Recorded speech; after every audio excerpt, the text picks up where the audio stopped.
Hello everyone, we're back with another video. Today we're going to be doing a pan-seared steak with Merchant de Vin sauce, or wine merchant sauce. It's a classic French brown sauce that's been around for a few hundred years. It's similar to another classic sauce you might have heard of called Bordelaise sauce. There are a lot of recipes out there on YouTube for Bordelaise sauce that more closely resemble Merchant de Vin sauce. But when taking a look at the definitions of both of these terms, you'll notice that Bordelaise sauce contains bone marrow, and I think it's important to distinguish the two terms from each other. There is also a sort of New Orleans style Merchant de Vin sauce that contains ham and mushrooms, but that's for a different video.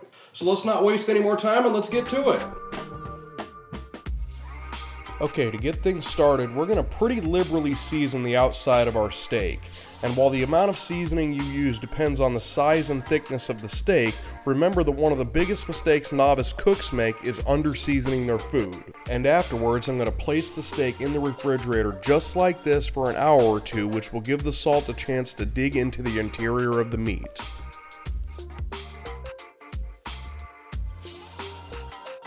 And while that's going on, let's talk a little bit about selection of steaks to use for this recipe. You might have noticed that I am using a ribeye, but fillets and strips are also excellent choices. A quick note on strip steaks though, steaks that are cut from the sirloin end are inferior to ones cut from the rib end. And that's because the eye portion of these steaks is divided by a strip of connective tissue, as you can see here. These steaks are known as vein steaks.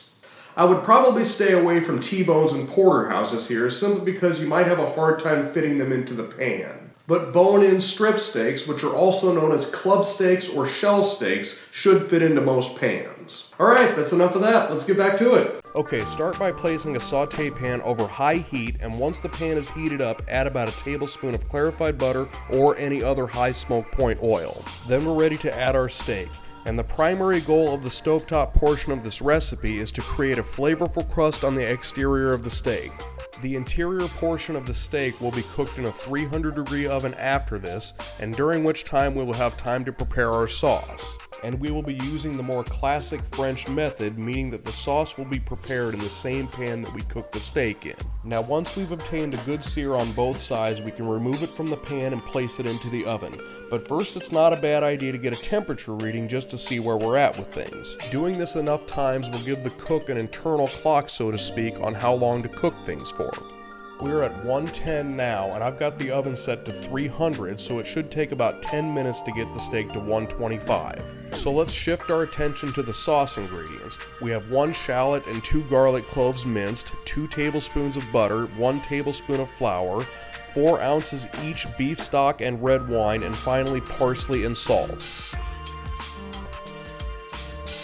And a quick note on the wine, if you have something fancy lying around, go for it. But I'm going to use this shit, and it's going to be just fine. And I'm going to let you in on a little secret, too. Most of those expensive-ass steakhouses you like to go to are doing the same thing, or something similar. Anyway, let's get back to it. Okay, to make the sauce, I've poured out the old oil, and I'm adding 1 tablespoon of butter to the pan. Once that's melted, we can add our shallots and garlic. We're going to sweat them out for a few minutes, but be careful not to burn them. After about a minute of cooking, we can add our flour, and this is going to make what's called a roux, which is equal parts by weight fat and flour. Coating each flour granule with fat helps to prevent lumps from forming in the sauce. And after that cooks for a minute or so, go ahead and add a small portion of the stock and wine mixture. Incorporating the liquid slowly like this will also help to prevent lumps in the sauce.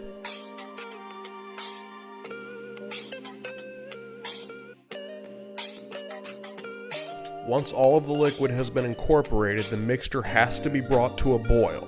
I mention this because I've seen too many videos where the person only says to bring the sauce to a simmer. The flour has to reach 212 degrees to properly thicken the sauce.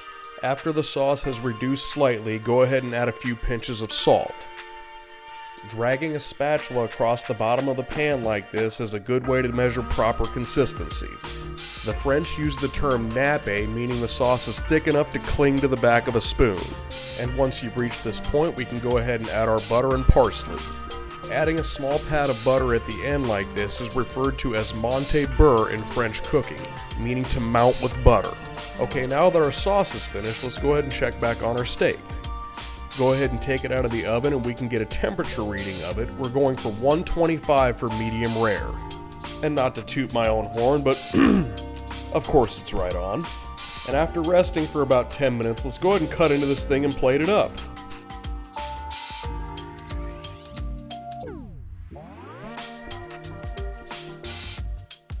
I'm going to start by putting a small portion of sauce at the center of the plate.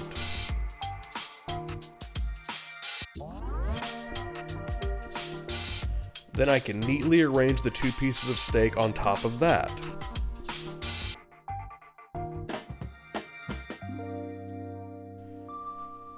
Spoon a little bit more sauce on top and a little bit of parsley, and you're set. And thank you so much for tuning in. I greatly appreciate it. I hope you enjoyed the video.